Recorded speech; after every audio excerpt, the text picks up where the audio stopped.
Olá, amiguinhos, olá, amiguinhas. Esse aqui é o podcast Westcast, da revista Oeste.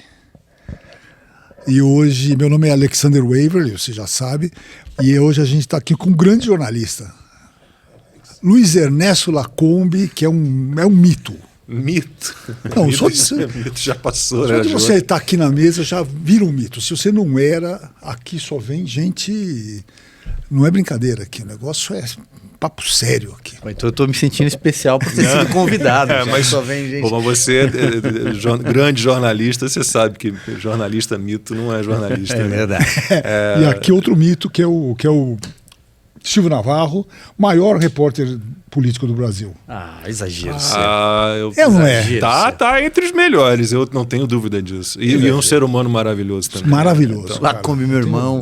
Silvio é uma pela pessoa primeira vez o Silvio aqui. Esse sim, um verdadeiro mestre. Imagina que é isso. Jornalismo. Mito, todo mundo aqui é mito. Porque eu fico sempre brincando com isso, um jornalista jamais pode considerar a si próprio uma estrela, ou o principal, ou o mais importante. Né? Mas não é o que mais anda acontecendo por aí. É sempre a informação, é sempre a notícia. Da imprensa hoje em dia. Mas a gente está numa situação tão ruim que o cara que preserva um pouco da dignidade, já merece destaque. Né? Nossa, eu tava olhando esses dias, estou preparando ainda o meu curso de jornalismo online, estava dando uma olhada no que já fizeram nessa área.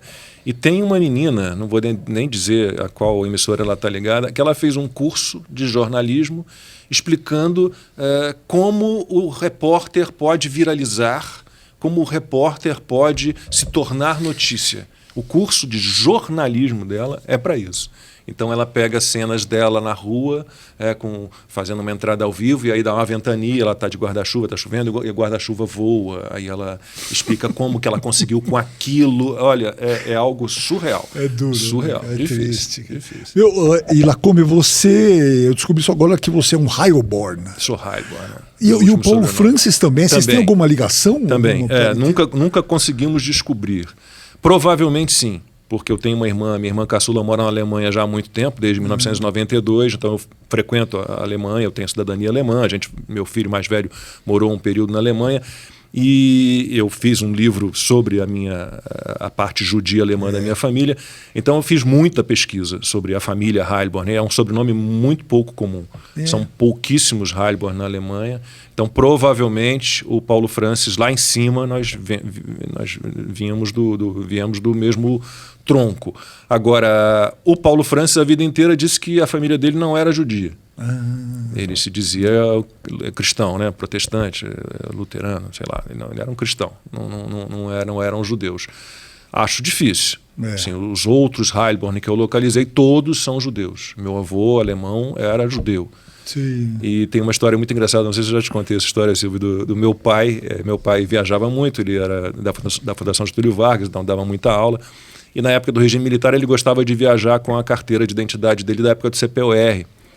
Porque facilitava, ele estava de farda, como ele disse que facilitava a vida dele. Então ele sempre usava, nas viagens ele usava a identidade do Exército. E ele viu uma vez Paulo Francis embarcando no Galeão no Rio, e meu pai foi até ele para falar, olha, eu tenho o mesmo sobrenome que você, será que... Eu li O Afeto que se Encerra, que é um livro que o Paulo Francis fala muito dos Heilborn, não localizei nenhuma ligação, mas o meu pai foi lá até ele, só que ele usou um aproximação errada. Ele se aproximou do Paulo Francis em pleno regime militar, mostrando a identidade do Exército, para que ele visse o sobrenome igual, o Heilborn. E o Paulo Francis deu um salto, e demorou a entender. Quando entendeu, xingou muito meu pai, falou, não quero conversa com você, então não sabemos. Quando o parentesco interessa, a gente assume. Quando não interessa, a gente finge que não tem nada a ver. Sim, meu primo. Você que é jovem e não conhece Paulo Francis, procure conhecer, né? Paulo Francis é maravilhoso. Um grande nome da imprensa brasileira. É um cara que mudou tudo aqui, né? Mas ele não entenderia a imprensa brasileira hoje. Pelo menos a velha mídia, né? Que se auto-intitula consórcio da imprensa, ele não entenderia. É que ele passou pelo processo pelo qual a nossa imprensa teria que passar, né? Que é entender os fatos, né? Entender o mundo real. Ele era comunista, né? Ele era um cara de esquerda, e com o tempo ele foi mudando, né? Então, claro, um jornalista tem que ser apegado a fatos, né? Então, se você está olhando o mundo real e está percebendo que aquilo não está dando certo, meu Deus, eu vou rever minhas opiniões. E foi o que ele fez. Eu sempre, antes do programa, eu dou uma olhada na Wikipedia. Né? E é incrível. Eu não sei quem escreveu a minha. Tem coisas corretas e tem coisas erradas. A impressão que dá é que você é um encrenqueiro, passou a vida brigando com todo mundo e sua desgraça é quando você apoiou o presidente Bolsonaro. Né? Posso testemunhar o contrário. É muito simples. Como as coisas de encrenqueiro não tem nada, né? Pelo contrário. Mas antes de saber, aqui você vai falar da sua vida, você vai contar a verdade sobre isso, mas eu queria saber uma coisa. Você foi apresentador esportivo há muito tempo, 14 anos. Você é carioca. E eu acho que você é fluminense, é isso mesmo? Não tenho cara de fluminense? Não sei porque eu achei que tem. Não, sou botafoguense. Olha só. Que é uma história... Essa informação era importante para mim, queria saber. É uma história... É o time dos bonzinhos, né? Tá vendo? São um cara, gente boa, cara do bem, entendeu? O Botafogo é o time dos bonzinhos, é um time que faz muito tempo não faz mal a ninguém, né? Então, infelizmente, desculpem aí os botafoguenses pela piada. É um grande time. É uma história maravilhosa. E engraçado, né? Porque botafoguense era um primo de um primo. Então, assim, uma vez eu era pequeno, fui à casa desse meu primo, ele estava com um outro primo, não era meu primo, e havia lá uma bandeira, esse primo era botafoguense, e tinha uma bandeira do Botafogo, que até hoje você vê nos estádios, que eu acho linda, a mais linda de todas, é uma toda preta, com uma estrela branca no meio, assim, é linda a bandeira. E eu fiquei fascinado com aquilo. Eu falei, nossa, tem um time de futebol que tem uma estrela como símbolo e que achei lindo. Já ter 4 anos de idade. E aí comecei a me interessar pelo Botafogo. E aí fui saber da história toda, de Garrincha, de todo mundo. Nossa, vou citar todos aqui, Newton Santos, Brito, Jairzinho. Era escola, né? Maravilhosa. E meu pai era um louco, torcer pelo Bom Sucesso. É mesmo? Apesar de ter sido criado no Leblon, ele resolveu torcer pelo Bom Sucesso porque queria torcer para um time pequeno. E filho de mãe francesa, minha avó era francesa, filha de mãe francesa, mas criada numa família, né, que só falava francês em casa, estudou em colégio francês. Então ele escolheu o Bom Sucesso porque era um time pequeno, que era o que ele queria, torcer para um time pequeno, e tinha as cores da França, né? O Bleu Blanc Rouge, o azul, o vermelho e o branco. Então meu pai era Bom Sucesso, daí eu surgi botafoguense, minha irmã mais velha foi junto, gostava de futebol, e meu pai, né, gostou da ideia e levava a gente aos jogos do Botafogo. E seus filhos? Você tem 2 filhos? Tenho 2 filhos, mas nenhum dos dois se interessa por futebol. Por futebol não, mesmo? O mais novo gosta muito de futebol americano. Futebol americano? Americano. O de bola oval. Sabe que o esporte do Lacombe é o jiu-jitsu, né?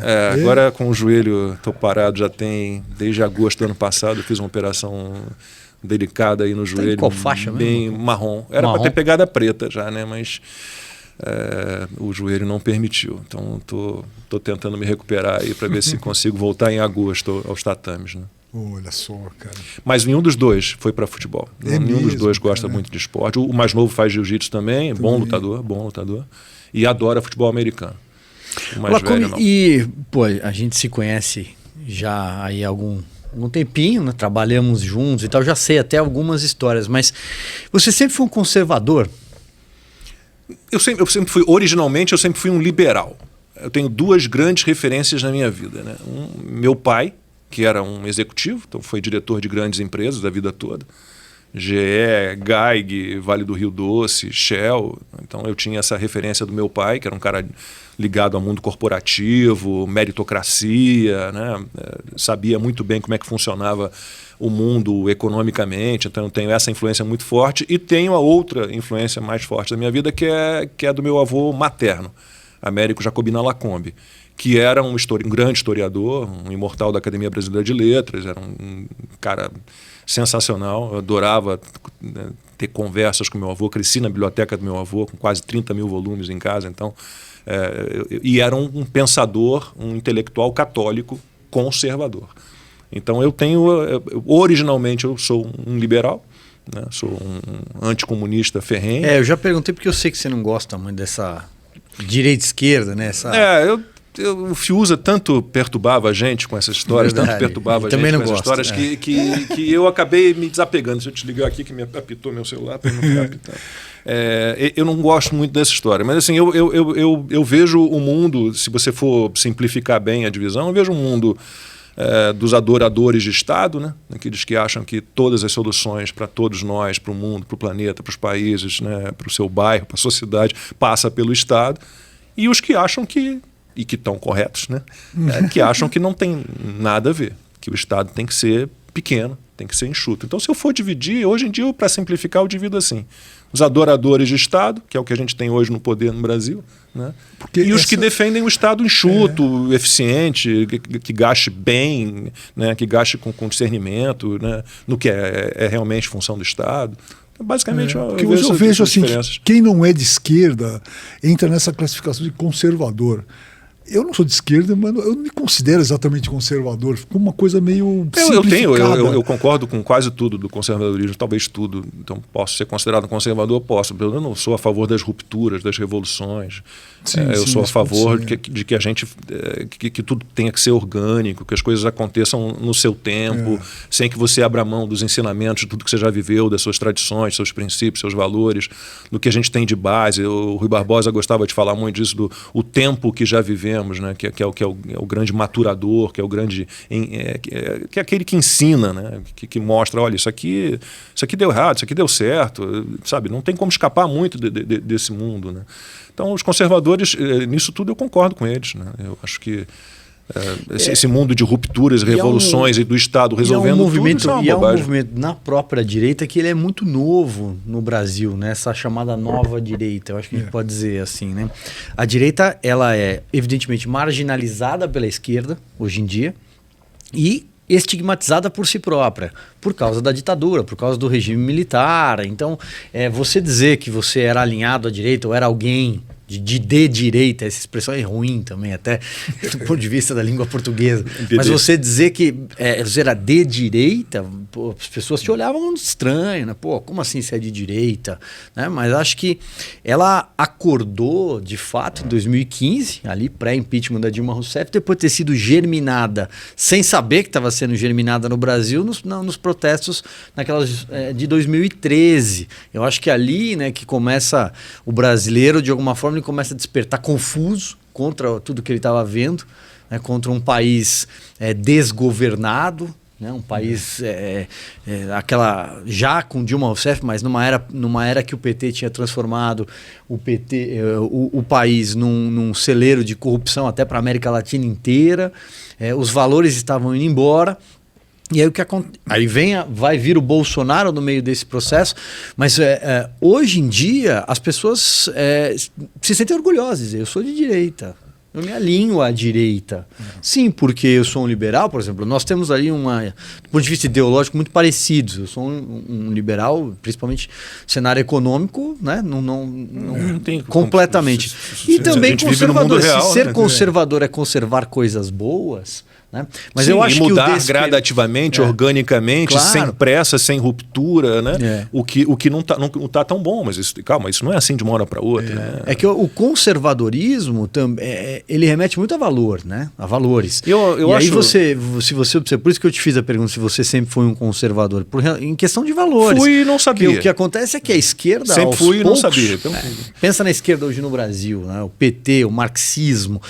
Eles, de alguma forma, conseguiram abraçar a tal da esquerda woke, que é algo relativamente novo. Eles abraçaram toda essa agenda e eles começaram a entrar na sala de aula, eles começaram a entrar nas famílias, nas casas. E acho que aí foi um despertar do conservadorismo, que é quando os pais, as famílias falaram, olha, eles estão entrando dentro da minha casa, com os meus filhos, com os jovens, né, com essa agenda identitária de ideologia de gênero, ou mesmo outras questões. Então, acho que aí foram quando cutucou a questão dos valores, é que o conservadorismo reapareceu, reacendeu.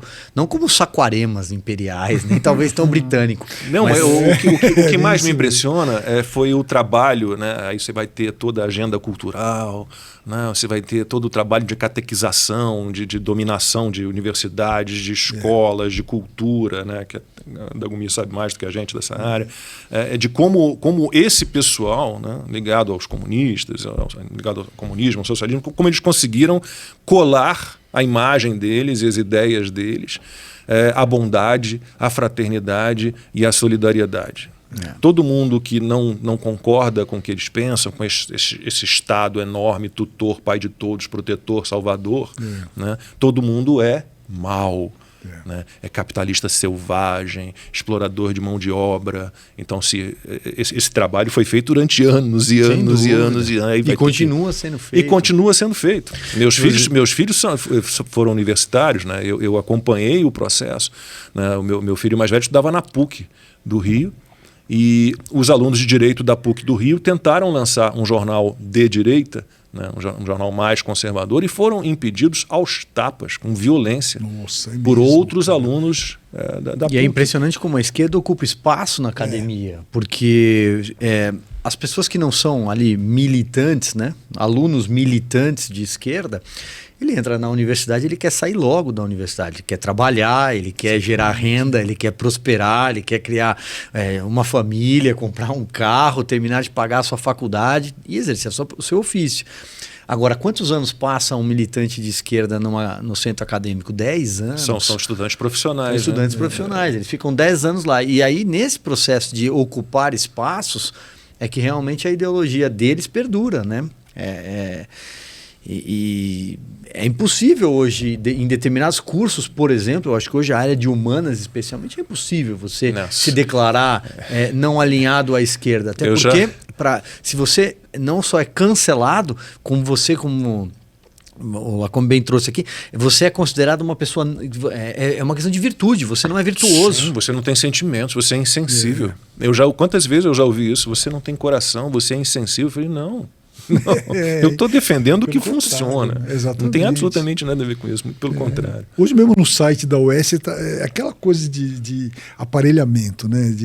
Eu vi no site da UES assim, Lula vai abrir cotas para negros, né? Aí você lê, quando você lê com mais atenção, 30%. Assim, Lula vai abrir cotas para petistas no governo. É isso, né? Isso. Não vai entrar negro que não seja... Cota é uma bobagem, já falamos tantas vezes sobre isso. Eu até aceitaria que a gente tivesse algum tipo de cota para alunos de escolas públicas, até que a gente tivesse condição de ter ali uma educação pública boa. Talvez você pudesse fazer ali algum tipo de proteção aos alunos de escola pública, né, na universidade e tal. Mas cota racial, principalmente racial, para mim é uma bobagem absoluta. É racismo, a cota também de 30%, a cota de 30% de candidatas mulheres entre todos os candidatos que o partido precisa apresentar numa eleição. Que na verdade vira uma grande falcatrua, um laranjal. É uma bobagem. Um laranjal para usar o jargão político, né? Tribunal racial. As mulheres não são candidatas, elas só emprestam o RG para bater a cota? Porque não aceitam que mulheres e homens possam ter interesses diferentes. Então, se você quer, mas para melhorar o mundo, para melhorar o Brasil, precisamos ter mais mulheres na política. Então, partindo desse pensamento, você não acha que a gente precisa ter mais homens na pedagogia? Na fisioterapia, na psicologia, no jornalismo, que está virando uma profissão feminina, e aí você bate de frente com a questão da meritocracia, justamente. Eu sou um meritocrata, vocês também, eu sei que também são.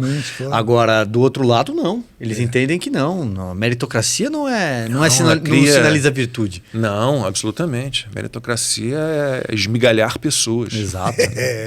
Esmigalhar. E por falar em aparelhamento, eu estava lendo sobre isso.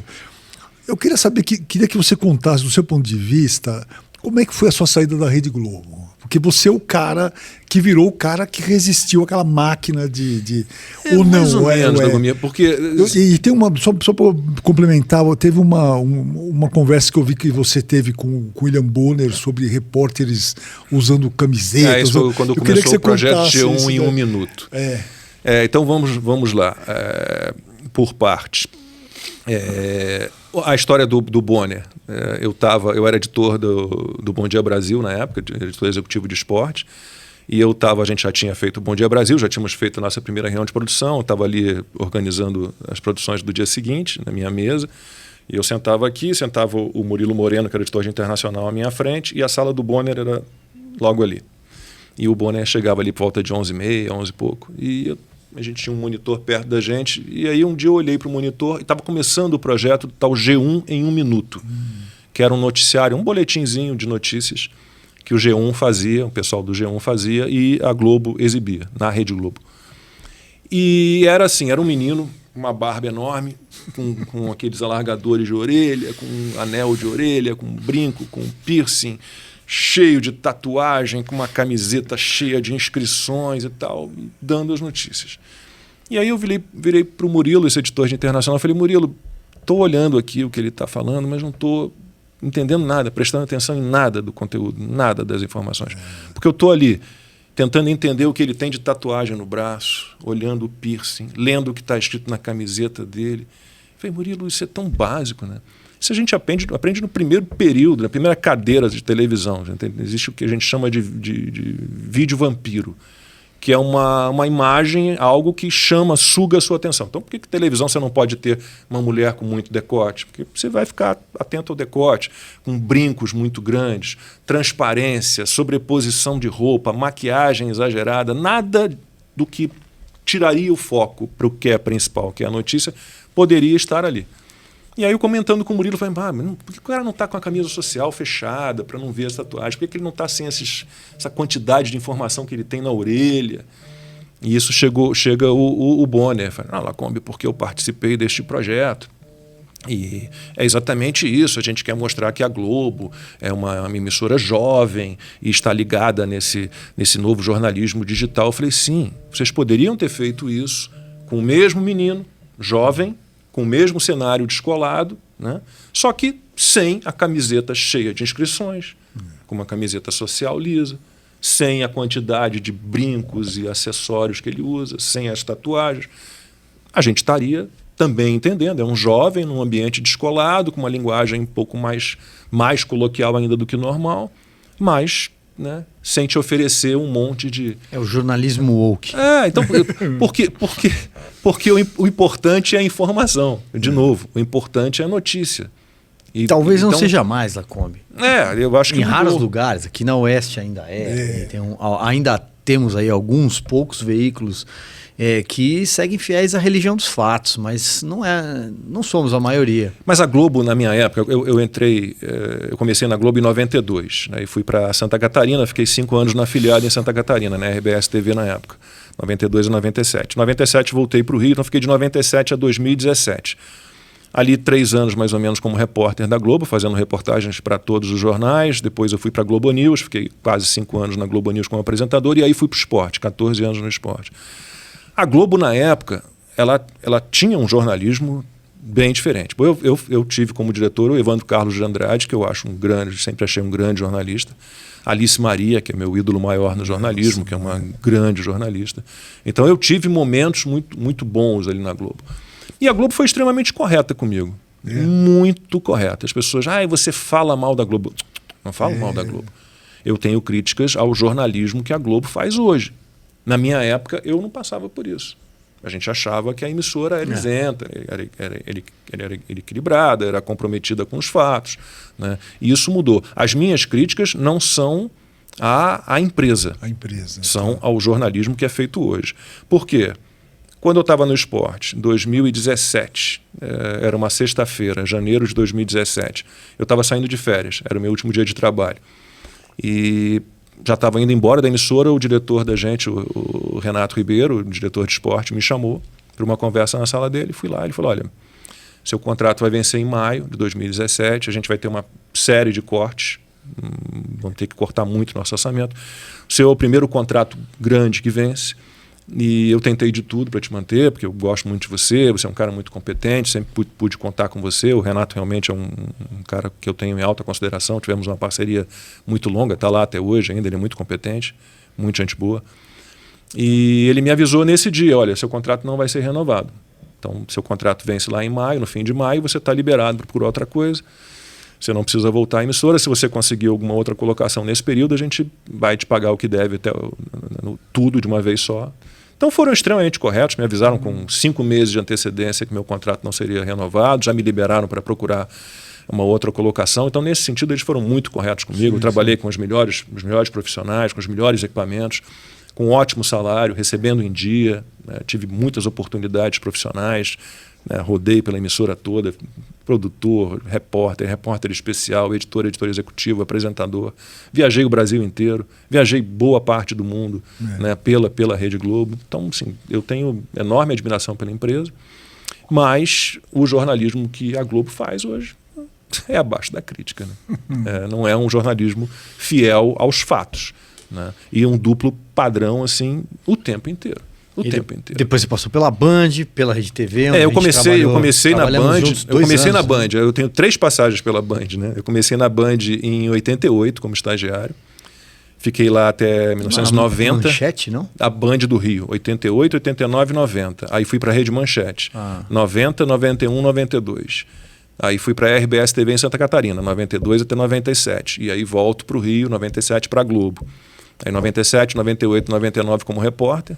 Depois fui para a Globo News até 2003, ali 2003, 2004, que eu fui para o esporte. Fiquei até 2017 na Globo. E aí volto para a Band, para um projeto, um reality show. Já apresentei reality show. É mesmo, cara? Qual foi? Eu não lembrava disso aí. Nossa, essa história. Eu fiz um Hexatlon Brasil. Depois você dá uma olhadinha no YouTube que tem esporte. Lá. Era um reality show ligado ao esporte. Era tipo o Survivor. Tá. Sei. Só que assim, era o Survivor, era o formato do Survivor, só que produtores turcos pegaram o Survivor e transformaram o Survivor em outra coisa. Era o Survivor, igual, né? Aquela questão de sobrevivência, né? Ficar no meio do mato, pouca comida, aquelas coisas. Só que as provas originais e criativas que o Survivor tem, não tinha. A gente não tinha. Eram circuitos da Olimpíadas do Faustão. Sei. E quando eu cheguei para fazer o Survivor, eu fui para a República Dominicana, fiquei 6 meses lá. Cheguei para fazer o Survivor. Eu estava ali trabalhando 2 meses em São Paulo na pré-produção, super envolvido, mas sem saber muito como é que seriam as provas, porque para mim cada prova seria pensada de uma maneira diferente, com muita criatividade, aproveitando os elementos ali da natureza, do Caribe e tal. Cheguei lá, vamos conhecer a principal locação das provas. Eu falei, beleza, vamos lá, deve ser uma praia linda, com uma cachoeira maravilhosa. E o carro se desvia do litoral, onde a gente estava, em Las Terrenas, no norte da República Dominicana, e começa a ir para uma região meio de montanha, assim, aí paramos na porta de uma fazenda, e o motorista parou, abriu o portão da fazenda, aquelas vaca, bosta de vaca para tudo que é lá. E, de repente, no meio do pasto, um negócio. Lembra daqueles Olimpíadas do Faustão? Sim. Aquelas cotonetes, aquelas coisas. Ponte do Rio. Aquela ponte, aquela coisa. Era aquilo. Aí eu virei pro roteirista brasileiro, que só tinha o trabalho basicamente de traduzir o roteiro turco para o português. E eu viro para ele e falo, mas isso aqui é Olimpíadas do Faustão. Não, vai ser legal, é legal. São 3 circuitos desses.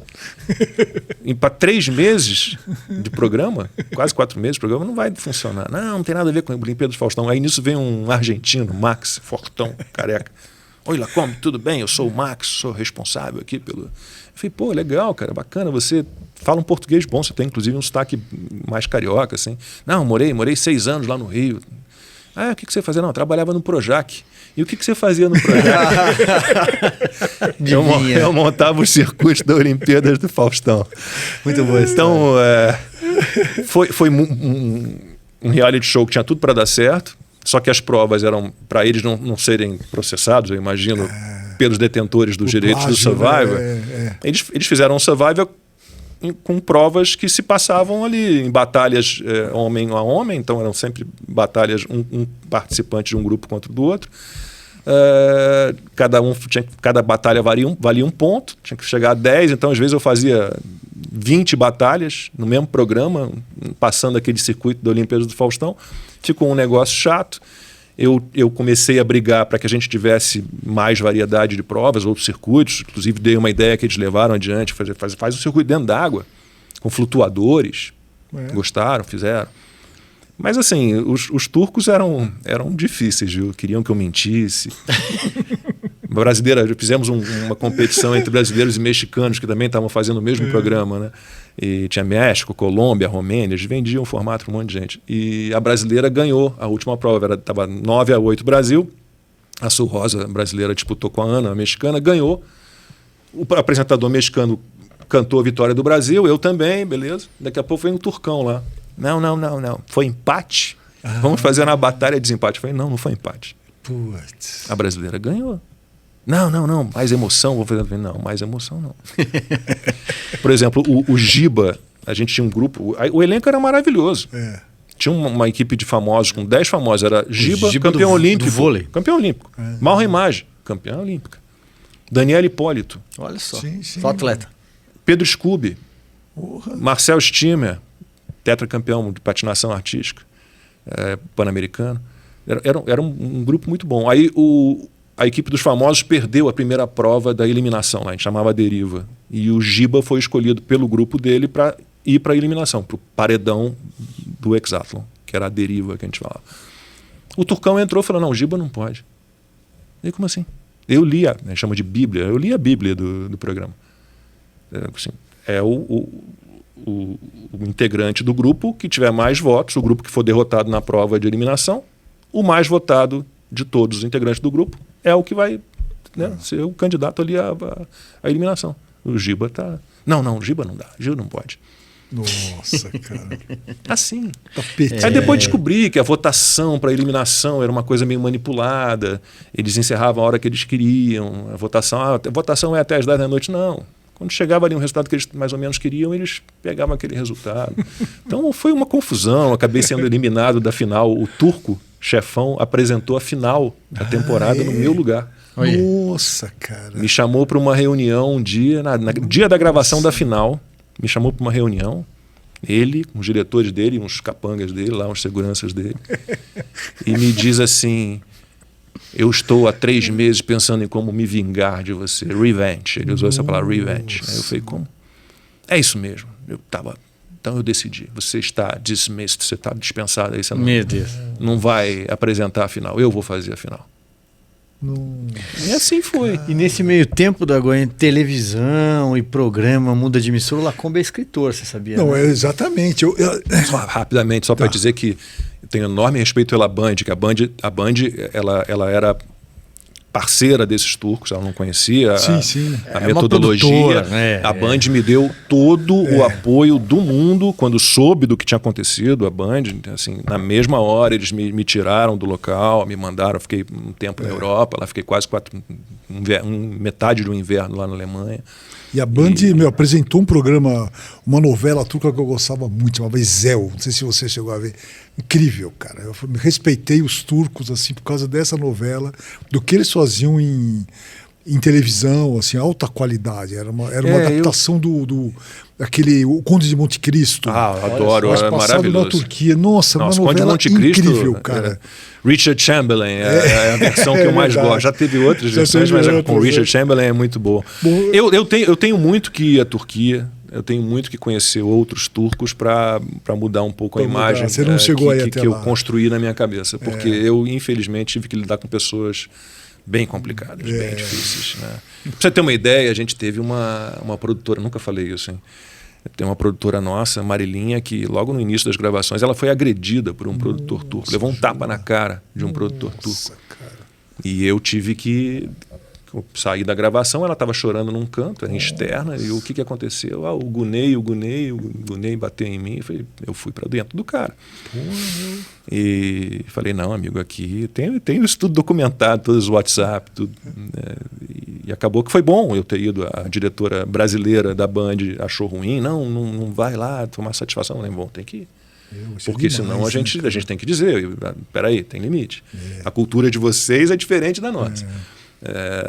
Então eu passei situações bem complicadas, mas a Band me deu sempre todo o apoio. Rosana Saad foi um amor de pessoa. Quando essa situação que se criou com os turcos lá, eu sendo ameaçado, eles me protegeram na mesma hora, tanto que eu voltei depois para a Band, mantive sempre um relacionamento muito bom com o pessoal da Band.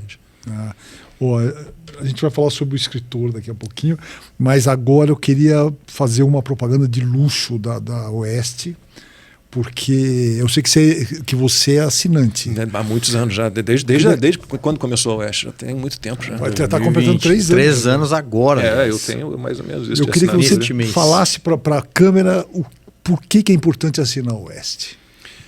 Porque não há outro veículo igual. Para começar, não há outro veículo igual. É difícil, eu tenho um arquivo no meu telefone, meu celular, só com absurdos que eu encontro na imprensa. Absurdos de todos os níveis. Então, erros de informação, erros de português. Os jornalistas não sabem escrever mais. né? Assim, é uma coleção de erros absurda. Então, você tem um time, como a Oeste tem, com jornalistas que sabem escrever, o que já é um absurdo, mas já é uma raridade hoje em dia. Você não tem praticamente jornalistas que saibam escrever. Jornalistas realmente apegados aos fatos, ao mundo real, ao que é verdade. Jornalistas que se permitem e permitem aos outros, né, questionamentos, indagamentos, né, indagações, questionamentos, perguntas, debate, tudo isso. Você não tem outro veículo. Né? O que é a Veja hoje em dia? O que é Isto É hoje em dia? Nossa. Né? Assim, é uma militância sem fim. Eu não tenho... Ai, mas a Oeste faz militância para o outro lado. Não faz. Não faz. Assim, jornalista tem que trabalhar com o mundo real, com o fato, com o que é verdadeiro. Né? E acho que a Oeste tem... E a qualidade dos textos, né? São textos maravilhosos. Pô, assim, eu gosto muito de ler. É uma leitura que me agrada. Assim, não tem aquela coisa que tentaram impor ali na década de 80, 90, quando eu comecei no jornalismo, que era o texto jornalístico bem quadradão, chato, né, com aquele leadzinho obrigatório, as redomas todas, né? Tudo fechadinho.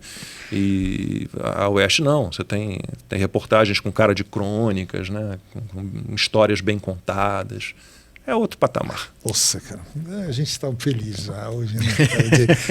com essa propaganda, ó, dizer que a gente depende da sua assinatura, né, Silvio? Depende da assinatura de vocês. E... Essa semana, inclusive, que passou, por exemplo, tem um site lá como de esquerda, que são 3 numerozinhos, né? Que somados dão 13. Somados dão 13. 2 mais 4, fez uma entrevista, 6 mais 7, fez uma 13. entrevista com o Lula. No meio da entrevista, ele usa um palavrão, eu não vou repetir aqui, na Oeste a gente não usa. Usa um palavrão para se referir ao ex-juiz Sérgio Moro, hoje senador, né? E aí é um diferencial, né? Por exemplo, esse site foi mantido durante muito tempo com dinheiro público.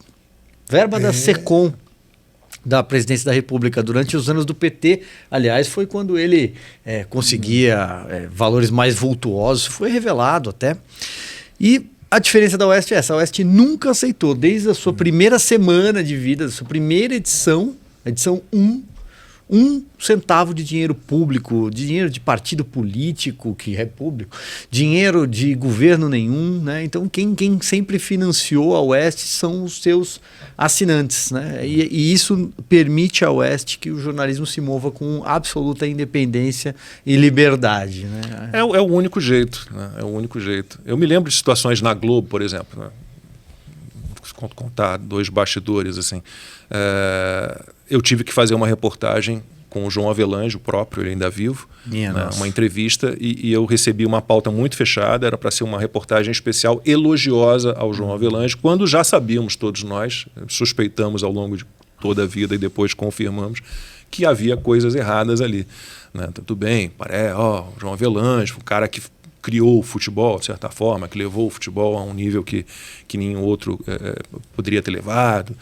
Mas a gente sabe que... Bom, a que preço? Ricardo Teixeira foi genro de João Avelange. Então a gente sabia que havia coisas erradas. Eu tive essa incumbência de ir ao João Avelange para fazer uma matéria elogiosa.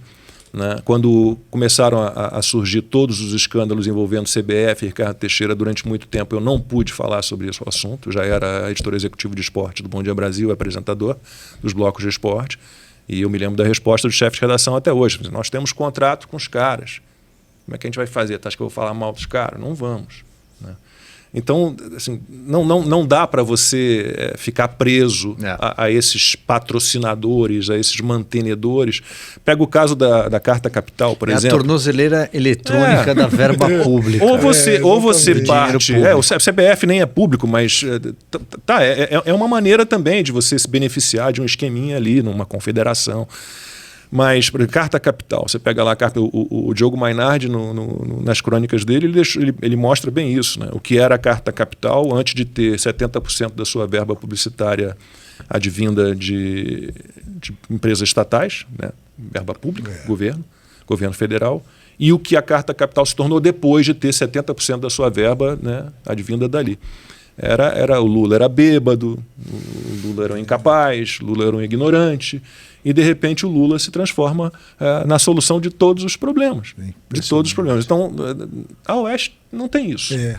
Não vai ficar né, puxando o saco, desculpa usar uma expressão, mas é isso aí uma expressão mesmo. É isso mesmo, bem chula, mas fazendo esse joguinho. E é o que a gente vê várias emissoras, vários veículos de comunicação, infelizmente, fazendo. Né? Exatamente. E aqui teve gente querendo imprensa bolsonarista. E realmente a gente prova toda semana que não tem compromisso nenhum com isso, com ninguém. Né? A gente discute toda semana qual é o panorama. Não estamos presos a ninguém, né? A nenhum tipo de político aqui dentro. Né? Mas porque pega ali o governo Bolsonaro, você tem, para dois liberais, como o Silvio e eu, por exemplo, pega um governo do Bolsonaro, que tem um Paulo Guedes como ministro da Economia. Meu Deus. Nesse ponto a gente quer dizer, eu pessoalmente defendo essa independência do Banco Central até o fim. Não, mas isso não tem. Isso não pode acabar. É aquela história, de novo, é que eu fico falando disso sempre. Mas assim, olhe os países que têm bancos centrais autônomos. Quais são esses países? São os países mais desenvolvidos do mundo. Claro. São os países com melhor IDH. São os países com inflação controlada. Então, por que você vai insistir em algo que nunca deu certo? Essa perseguição agora, atual, do PT ao Campos Neto, Roberto Campos Neto, o presidente do Banco Central, também parte cortina de fumaça, querer culpar os juros. É claro que os juros estão um pouco altos, sim, porque mas estiveram mais altos no governo Lula, estiveram mais altos no governo Dilma. É necessária a rédea na inflação, né? Então, isso é um pouco cortina de fumaça, porque eles não têm a quem culpar. Eles não têm nenhum plano econômico. Eles não têm plano nenhum. Você que gosta de esporte, Lacombe, você imagina o Paulo Guedes saindo para a entrada do Haddad, é algo mais ou menos quando o Pelé tem que sair do campo, ele olha para o banco e tem lá o Joãozinho do Augusto, entendeu? Olha, Augusto, que era o número 10 do Bom Sucesso, perna de pau, meu pai cismava sai o Pelé Augusto, esse e cara entra é um o número pereba, 10 do Bom Sucesso, entendeu? É mais ou menos isso, a analogia é essa, né? A economia demonstrou uma resiliência absurda. O Bolsonaro enfrentou uma tempestade que foi essa pandemia, com todos os efeitos para impacto econômico absurdo, lockdowns. Que agora todo mundo está finalmente entendendo que não funcionou para nada, que máscara não funcionaram. Né? Entre outras vacina, coisas que não funcionaram para nada. Porque quando eu falava, máscaras. Olhem as estatísticas, não foram as vacinas que fizeram o número de casos ser reduzido. O número de mortes e de casos começou a cair antes da chegada da vacina. Agora, máscara, sempre falei. Isso aí é que nem botar grade na janela de casa para não entrar mosquito. A máscara também se tornou um símbolo de militância. Se você usava máscara, você era virtuoso. Sinalização de virtude. Se você não era, porque você era uma pessoa negacionista que não tinha compromisso com o resto da sociedade. Mas, voltando à economia, o fato é que a engrenagem talvez vai emperrar muito antes do que eles imaginavam. Nossa economia está desidratando mais rápido. Olha agora os indicadores. O Brasil tinha um PIB revisto na contramão do mundo. Quando que os nossos números iam ser índice de crescimento comparáveis à China nesse período? Crescer mais que China, tem inflação mais baixa que Estados Unidos e União Europeia. Não sofreria inflação abaixo dos Estados Unidos. Quando isso aconteceu? Não sofreria o impacto de uma guerra ainda em curso na Europa, que tem reflexo imediato, por exemplo, na produção de alimentos. Né? Então, aí sai um ministro desse, entra o Fernando Haddad, que não consegue sequer se comunicar, ele não conseguiu explicar até agora. Não tem a menor capacidade. Nada do que ele fez, muito menos o arcabouço fiscal que ele quer implementar, que não existe. Ele não tinha que mexer nisso. O teto de gastos é ótimo, deixa o teto de gastos ali. É que eles precisam entender que um Estado gastador só nos leva ao buraco. Né? Esse negócio de que gasta em investimentos, isso é uma tremenda conversinha para boi dormir. Né? Você olha o pasto, lá o pasto cheio de boizinho dormindo. Porque não tem como. Gente, nós não estamos falando de algo que não foi experimentado. Né? Estamos falando de ideias que já foram colocadas em prática e nunca funcionaram. Por que de repente, agora, a gente vai entrar na onda estúpida, para usar uma expressão que cabe muito ao que a gente tem visto, né? De estupidez do Lula, não só estupidez quando se refere a um ex-juiz, a um ex-ministro da Justiça, a um atual senador da República, mas a estupidez quando ele se refere a tudo ligado à economia, quando ele diz que tem que acabar com a autonomia do Banco Central, que tem que acabar com meta de inflação, que tem que descer a taxa de juros na canetada. Olha o que foi o vexame do consignado. Meu Deus do céu, tabelar preço Tabelar produto e serviço, isso não funciona em lugar nenhum. Mas é um 7-1 acabou por dia, acabou com o empréstimo consignado. É um 7-1 por dia contra o pagador de impostos. E são só... Não temos 100 dias de governo. Não, eles só falam em aumentar impostos. Eles só pensam em aumentar impostos. Os caras lançam um ministério com 37. Lançam um governo com 37 ministérios. Quantos amigos empresários vocês têm? Perguntem a eles. Quantos diretores você tem? Eu tenho um amigo que estava com ele agora nos Estados Unidos. Quantos diretores você tem na tua empresa? É um grupo grande. Eu tenho 3 diretores. Claro. É como? 3 É. diretores. É um grupo de 5 ou 6 empresas. Tem 3 diretores. Estado inchado não tem nada a ver com eficiência, né? E outra coisa, o Banco Central com o Campos Neto, hoje é um exemplo do mundo inteiro, né? Foi eleito como o presidente do Banco Central do mundo. Como invenção tecnológica, o Pix, agora o Real Digital, ele está na frente. O cara é neto do Roberto Campos. Pô, só isso já. Só isso já. Mas eu queria saber de você, esse livro, E aí, Bicho, que chama... Eu fiquei muito interessado. Esse é meu único best-seller. É o único best-seller. Eu tenho 4 livros. Esse é o segundo, meu primeiro infantil. É um livro de sonetos. Eu adoro poesia. Desde muito pequeno, meu avô, esse que era imortal da Academia Brasileira de Letras, me deu poesia para ler. Ele, não sei de onde ele tirou isso, mas ele achava que a leitura em versos para uma criança como eu ali, recém-alfabetizada, era uma leitura mais tranquila, mais fácil. Então eu cresci ali 8, 9, 10, 11 anos lendo uma coleção que eu herdei do meu avô chamada Nossos Clássicos, da editora Agir, que tem grandes autores brasileiros e portugueses, basicamente brasileiros e portugueses.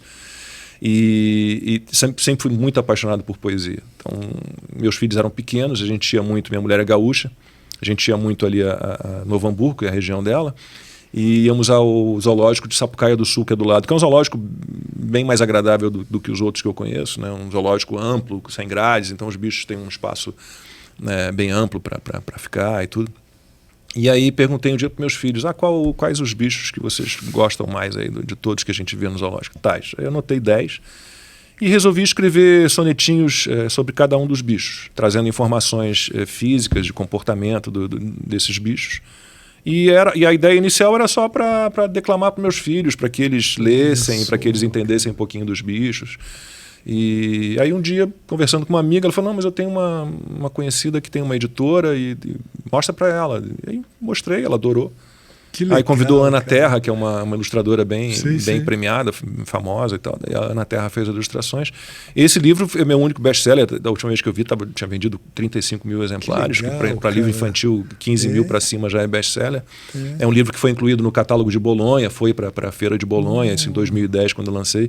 É um livro pelo qual eu tenho muito carinho. Tem um outro infantil também, esse envolve esporte, que é o Manual Poético dos Esportes Olímpicos.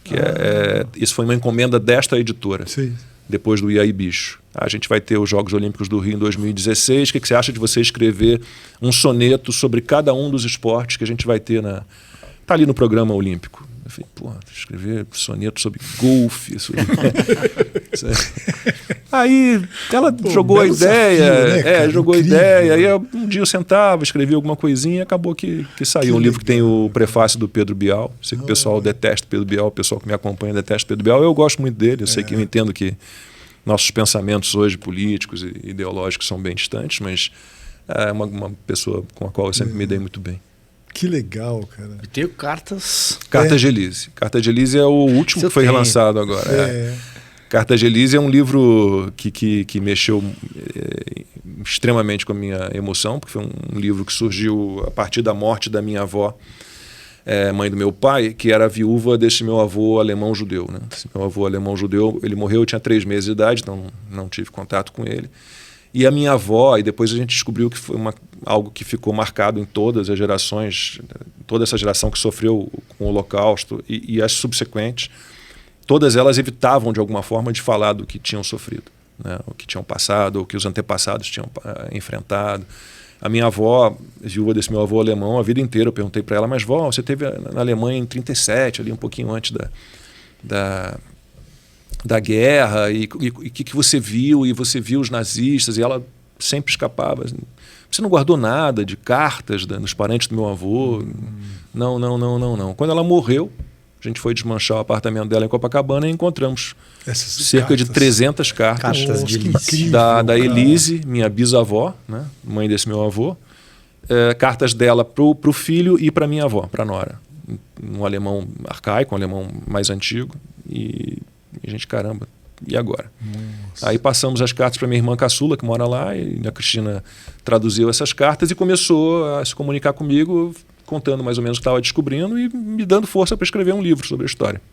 Então, a Cristina ficou com uma parte de pesquisa familiar, então ela conseguiu localizar parentes nossos espalhados pelo mundo inteiro, né? Porque o Hitler, no fim das contas, o que ele conseguiu foi espalhar os judeus pelo mundo.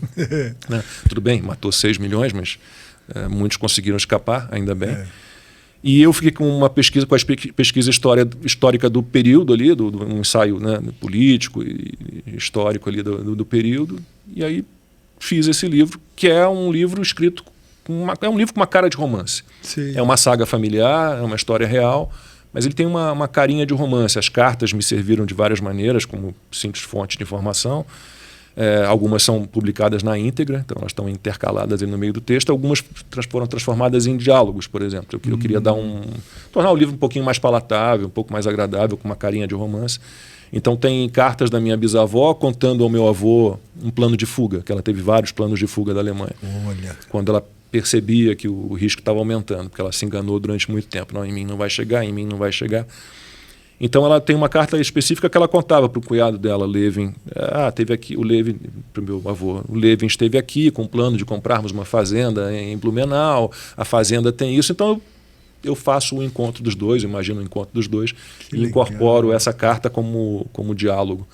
É um livro pelo qual eu tenho muito carinho, que me colocou em contato com vários parentes, alguns eu nem sabia da existência deles, né? Então eu me senti muito próximo da minha bisavó, muito próximo do meu avô, muito próximo de todos esses parentes que eu desconhecia, que eu não tinha ideia de quem eram. Tem histórias bem emocionantes. Eu não gosto de falar muito desse livro, da história em si, porque o livro foi escrito para que o leitor se sinta na pele da Elise, da minha bisavó. Então que ele torça para que ela arrume um jeito de escapar dos nazistas e se salvar de alguma forma. Então eu tento não contar o destino dela. Mas é um livro que envolve muitas emoções. E aí o que você falou, essa sensação de em mim não vai chegar, né? Quando essas tiranias se estabelecem, que é mais ou menos o que a gente passa aqui. A impressão é essa. Não vai chegar até mim. Claro, sim. Minha irmã sempre fala, você pare de comparar o Holocausto.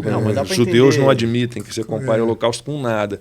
Mas assim, vai dizer que você não pensa, vai chegar em mim, não vai chegar em mim. Claro. Nós temos amigos aqui que estão com conta bancária bloqueada, sem redes sociais, sem passaporte, respondendo a que tipo de crime?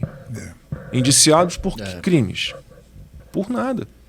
E essa questão que você disse da sua bisavó, de que ela não queria falar sobre esse assunto, você acha que tem um pouco de culpa nisso, de falar, nós deixamos que isso acontecesse? A minha avó e o meu avô, isso foi muito duro de reconhecer, eles, sim, tiveram os dois. Meu avô morreu, eu tinha 3 meses, como eu disse, eu não o conheci, mas a minha avó, eu percebo que sim, ela tinha esse travo, ela talvez tivesse esse sentimento de culpa, porque em vários momentos eles tiveram chance de resolver a situação ou de fazer movimentos mais concretos para que a situação fosse resolvida e talvez não tenham feito.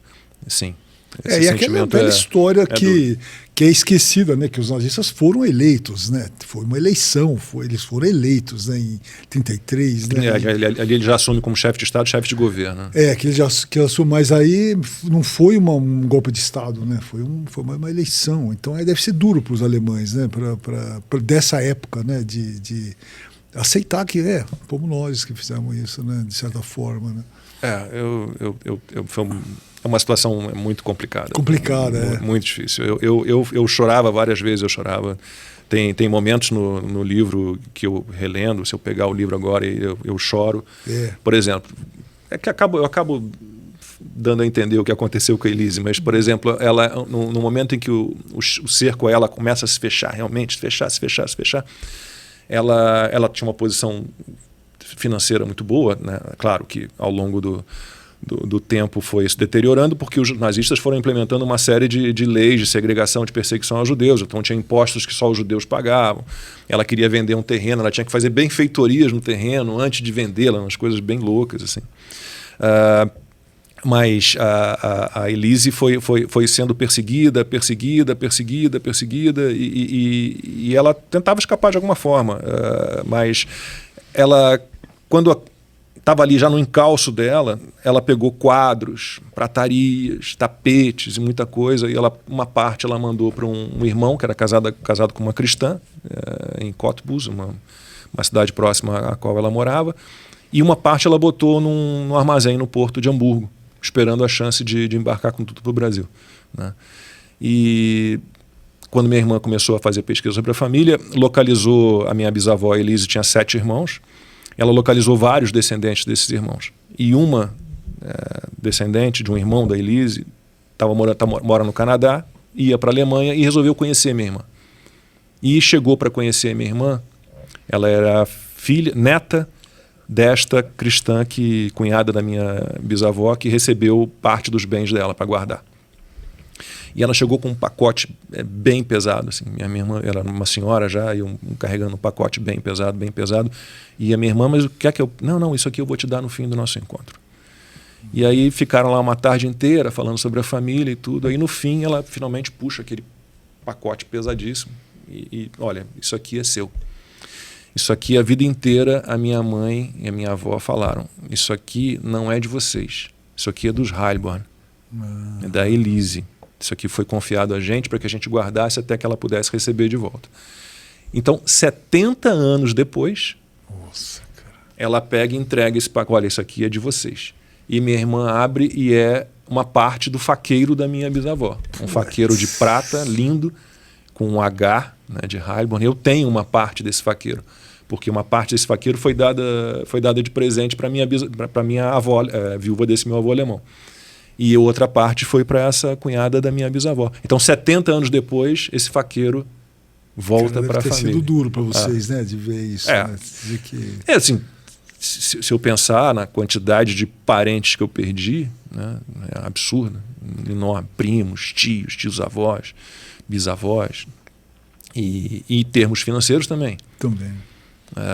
Tá certo que a minha avó, viúva do meu avô alemão, deu um certo prejuízo ao governo alemão, porque ela viveu com indenização de guerra a vida toda. Né? Então, mas ela teve que assinar um documento abrindo mão de tudo que a gente tinha. Tinha cervejaria, tinha hotel, tinha um casarão enorme que está de pé até hoje, que ficava em Opel, hoje em dia é Opel ali na Polônia. Então isso tudo a gente perdeu. Tudo foi tomado pelos nazistas. Mas a minha avó assinou um termo lá para receber uma merrequinha lá por mês e não reclamar de mais nada. Então... E o que é incrível, cara, é que esse antissemitismo permanece vivo, forte e talvez mais perigoso ainda, né? Hoje tem um regime, que é o do Irã, que se propõe a destruir Israel, a matar todos que estão lá dentro. Nossa, eu tenho uma admiração por Israel enorme, absurda. Assim, eu acho um país incrível, eu acho pessoas incríveis. Eu acho, sinceramente, que diante de tudo o que eles sofreram, eles não são um povo de mimimi, de vitimização. Eles entendem o que eles sofreram e eles encaram, e eles vão à luta, e eles se esforçam, e eles estudam, e eles pesquisam. Já esteve lá em Israel? Não. Está então na minha lista. Eu preciso ir. Eu tenho parentes lá, né? Tenho 2 irmãos da minha bisavó que foram para a antiga Palestina ainda, né? Ainda como protetorado britânico. Mas foram morar lá e o enteado da minha bisavó, da Elise, ele é considerado um dos fundadores do Estado de Israel. Olha só. Alexander Besser, ele foi um dos primeiros aí para a Palestina. Um dos primeiros alemães. E trabalhou muito tempo no escritório para a Palestina, quer dizer, no escritório que ele era advogado, que funcionava na Alemanha para facilitar a ida de alemães para a Palestina, para Israel, para futuramente Israel. Né? Eu acho um país incrível.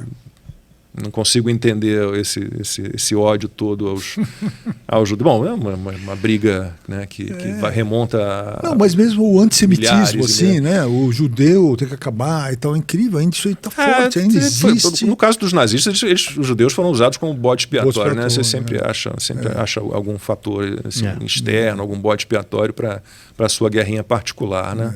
Eu sou meio judeu, né? Eu não sou um judeu, porque meu avô casou com uma católica, minha mãe é católica, eu fui educado na religião católica.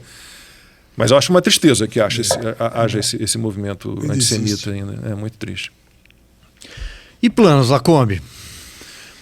Silvio, depois das eleições, o que dizer? Eu escrevia para 3 jornais, agora eu só escrevo para a Gazeta do Povo, os outros 2 correram, e a Rede TV também rescindiu o meu contrato por conta do resultado das eleições, literalmente por causa do resultado das eleições. Então, acho sinceramente que televisão, para mim, depois de 35 anos, eu acho que já era, né? Acho que não me vejo mais trabalhando em nenhum projeto de televisão, a não ser que o mundo mude muito, que o Brasil mude muito. Mas a gente tem as novas mídias, né? Então eu estou começando a pensar nos projetos que eu vou tocar daqui para frente, provavelmente projetos nas minhas plataformas. No momento, eu não vou dizer que seja um ano sabático, mas eu saí da Rede TV em novembro do ano passado e estou dando um tempo. Respirando um pouco. Estou falando pouco, estou, tentando ficar um pouquinho no meu canto, pensar nos meus projetos com calma. Eu quero fazer meu curso online de jornalismo, quero lançar ele até o meio do ano, se Deus quiser eu consigo lançar. Estou com um projeto no Locals, que é uma plataforma também nova e está muita gente boa indo para lá. Eu estou com um projeto pronto para lançar no Locals. Tenho um projeto também no Instagram, uma comunidade Lacombe. Tenho vários projetos assim. Acho que eu vou ficar mais para as minhas plataformas digitais. Eu sou um ignorante tecnológico, né? Mas fui empurrado para isso. Mas eu tenho uns números inacreditáveis. Você também não é um grande... Eu gosto desse universo, adoro, eu sou ligado, mas eu uso pouco também. Eu também uso pouco. Eu uso pouco, aquilo lá me dá uma certa... E eu preciso me obrigar a usar, porque eu tenho no Instagram, eu estou com quase 2.400.000 seguidores. Nossa. O Twitter, que eu basicamente uso para divulgar minhas colunas na Gazeta, não muito mais do que isso, minha livraria digital, eu tenho 1.400.000 no Twitter. Nossa, mas isso é um patrimônio, o meu canal no YouTube cara? É um case assim, inacreditável. Eu lancei esse canal em 2020, eu lancei numa semana, 10 dias depois ele tinha 1 milhão de inscritos. Incrível, hein? É um canal que hoje tem 1.300.000 inscritos, mais ou menos. Nossa. Né? Então, eu não gosto de tecnologia, eu vou fazer 57 anos, então não é algo que faça parte da minha vida desde muito pequeno, é algo que exige muito de mim. Mas eu não posso abrir mão disso, né? Claro que não. A gente não pode abrir mão disso. Né? E como forma de estabelecer o fim desse monopólio da informação. Né? Senão a esquerda sabe ocupar espaço. Não, sim, porque você parar para pensar na mídia tradicional, na velha imprensa. Você vê o que o Arthur Lira andou falando, que o jornalismo profissional é o mecanismo para escapar da desinformação. Como se o jornalismo profissional não praticasse desinformação, não publicasse mentira, não escrevesse mal, não tivesse viés, não tivesse uma atuação militante insuportável, como se fosse um partido político. Então, eu vou para as plataformas digitais, é onde eu devo estar, provavelmente. Certíssimo. E Lacombe, você é o seguinte, você falou de projetos que você vai fazer. Eu queria dizer o seguinte, que quando você tiver novidades, que você volte aqui. Opa, combinado. Por favor, a gente gosta de divulgar essas escapadas. Quero voltar aqui para anunciar que eu vou fazer o Cartas de Elise para cinema, que eu quero fazer um roteiro. Eu quero fazer um roteiro adaptado. Eu ganhei um autografado. Tem uns dois, eu deveria ter trazido. Deve ser muito legal, eu peço desculpa. É lindo, Imagina, é lindo. Cara. Por isso que eu citei já aquela hora. Eu falei, o livro foi escrito para ser um filme. É um roteiro. Eu tô há 35 anos de televisão, trabalhando com imagem, que é 80% dos estímulos que a gente tem. Um ser humano tem 80% é o visual. Então eu escrevi o livro o tempo inteiro pensando em imagens. O roteiro está ali. É uma questão de sentar, em um mês eu faço o roteiro adaptado e começo a gravar. Que ótimo. Faltam só os produtores. Já aparece. Mas muito legal, porque você, quando eu vi, eu não li e tal, mas eu vi, falei, parece o Diário de Anne Frank, né? E você mostrou agora que é bem diferente, é um negócio bem original, bem... mas assim, de certa história. forma, as cartas da Elise mostram também o drama pelo qual ela estava passando. Né? Então, mas é diferente, né? Diferente. Bem diferente, cara. Eu quero ver esse... Então, quando você tiver... É o processo de um judeu, de uma judia na Alemanha, o processo de segregação, de perseguição, até a solução final, de que maneira cada lei... Eu tive a sorte, vocês viram as coisas assim, eu tive a sorte de encontrar 2 livros. Né? Eu vou escrever esse livro, beleza, minha irmã me convenceu. Eu fui à livraria, uma livraria conhecida perto da minha casa no Rio. Cheguei lá, falei, bom, nazismo, aquela estante, beleza. Cheguei lá, encontrei 2 livros. Apoiando o Hitler, do Robert Gelatelli, e A Linguagem do Terceiro Reich, do Viktor Klemperer. São 2 livros sensacionais.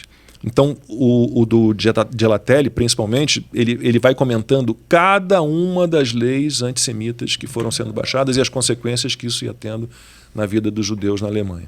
Né? E aí eu pegava as cartas da Elise e ia vendo de que maneira ela ia sendo atingida. Então, o livro é assim, é esse processo que começa ali pequeno, como uma segregação, e vai, até a solução final, até a Câmara de Gás. Eu li o Ascensão e Queda do Terceiro Reich, que Muito bom.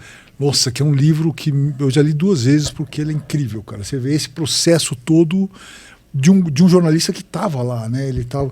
Agora, mas uma coisa que eu acompanho, que eu sigo, é a conta do Museu de Auschwitz no Twitter. E eles fazem uma coisa muito legal, porque a gente fala 6 milhões de mortos. Isso vulgariza, né? Você fala 6 milhões, né? É um número, né? E aí eles contam a história de um por um. E você vê aquelas histórias absurdas, né? Você dá nome, né? Eles mostram foto, uma menininha de 5 anos que separou da mãe, não sei o quê, morreu depois de 2 meses. E ali você vê o drama personalizado, é uma coisa muito pior, né, cara? Não, e o livro, Cartas de Elise, ele daria não só um filme, como daria uma série também, uma novela, porque você tem personagens secundários muito interessantes que poderiam crescer e dar uma carinha de outros núcleos assim à trama. Você falou dessa menina, por exemplo, o meu avô tinha uma prima, Vera, que era judia e trabalhou na resistência e ajudou a resistência francesa. Ela foi capturada pelos nazistas, foi levada para a França e acabou se envolvendo com a resistência contra os nazistas na França. Tem histórias maravilhosas. Nossa, cara, isso é incrível. Bom, Lacombe, então sinto muito aos espectadores e terminar, porque tá ótimo. Você vai voltar assim que tiver alguma novidade. Prazer. Grandes companhias. Pô, maravilhoso. Muito obrigado por você ter vindo. Valeu, viu? Obrigado. Muito legal ter você aqui. Realmente, né, o nível da gente sobe um pouquinho mais. Né? E você, Silvio, pela primeira vez aqui. Obrigado pelo convite. Pô, essa é a primeira vez e você vai vir muitas vezes aqui. Toda vez que vai falar de política, eu chamo você. Só me chamar que eu venho. Cara, Silvio é uma pessoa com a qual assim, eu estabeleci uma conexão imediata. A gente se conhece tem 2, 3 anos, talvez. E a impressão que eu tenho que eu conheço o Silvio desde moleque, desde muito pequeno. É um cara com quem eu sei que eu posso contar a qualquer momento. Recíproca é verdadeira. Eu tenho um sentimento de culpa de ter largado o Silvio no meio de um projeto lá na Rede TV. Eu fico com esse sentimento de culpa de que eu abandonei o barco. Mas é uma figura maravilhosa. É um grande parceiro, grande primeira amigo. vez que eu conheci o Silvio, para que a gente está falando aqui, foi quando meu primeiro dia de Oeste. E eu olhei para o Silvio e falei: Silvio, você não sabe quanto eu admiro a sua segurança. Você já leu o Celso Daniel, o livro dele do Celso Daniel? Sim, cara. Não, mas assim, ele no vídeo é uma coisa que sempre eu admirei a firmeza dele, a segurança, né? E eu falei isso de cara para ele. Foi a primeira frase que eu falei para ele, foi: como você é bom de vídeo. E eu nunca imaginei que eu ia estar num podcast aqui que o Jairo aqui me colocou. E o Silvio, para mim, é sempre uma espécie de uma referência. Não, e conhece aqueles meandros ali políticos de Brasília. Isso eu nem tento entender, porque eu melhor não entender. Eu também não tenho esse conhecimento. Então é bom ter o Silvio ao lado. O Silvio, você coloca ele em frente a uma câmera, sai aquilo fluido, é impressionante. Bom, obrigado. Mas é verdade, sincero. Bom, pessoal, então é isso aí. Muito obrigado pela sua presença. Toda quarta-feira, o SCast. E aqui a gente tem também o Sem Filtro, tem as Iberais e o Estúdio Oeste, toda quinta-feira. Que é com você. Isso aí. É isso aí. Muito obrigado, pessoal. Até a próxima. Valeu. E roda a vinheta. Tchan, tchan, tchan, tchan.